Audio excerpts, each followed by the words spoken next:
L'actualité internationale, c'est aussi la tentative de la justice africaine de procéder à l'arrestation d'Omar El-Béchir, le président soudanais frappé d'un mandat d'arrêt international.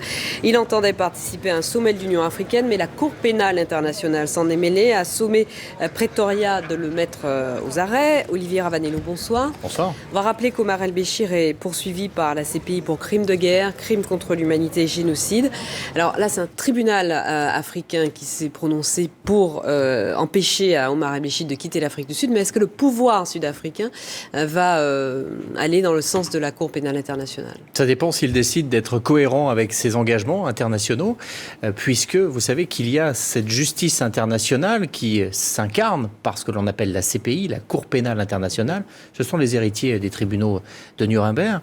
Et pour éviter que lorsqu'il y a un crime de guerre ou un génocide, eh bien, chacun puisse continuer ensuite et prendre une retraite paisible et vivre dans son pays sans être inquiété, cette Cour pénale a été mise en place. Et tous les pays qui ont signé et ratifié l'adhésion à ce traité sont tenus de faire justice lorsqu'il y a un justiciable ou quelqu'un qui est poursuivi qui passe sur leur territoire. Regardez la carte des pays qui ont signé justement ce traité de Rome et qui doivent normalement, puisqu'ils l'ont signé, appliquer les traités de cette Cour pénale internationale. Il y a l'Afrique du Sud.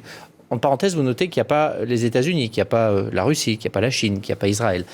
Mais il y a bien l'Afrique du Sud. Jusqu'à présent, Béchir était allé dans des pays comme l'Égypte, où on n'a pas été inquiété, puisque ce pays-là ne joue pas le jeu de la justice internationale. Mais l'Afrique du Sud joue le jeu. Elle l'a dit, elle l'a fait. Donc c'est là où, en effet, la Cour pénale internationale saisit le gouvernement en disant mettez-vous en accord avec vos principes et avec vos engagements internationaux.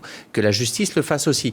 Béchir avait reçu des garanties du gouvernement sud-africain qu'il pouvait participer à ce sommet sans être inquiété. Mais il y a aussi une justice en Afrique du Sud qui entend faire entendre sa voix, justement, dans ce dossier. Donc on verra, suite au prochain épisode, dans les heures qui viennent, Khartoum affirme que son président va bien rentrer chez lui. Mais pour l'instant, il y a un président qui est scotché à Johannesburg.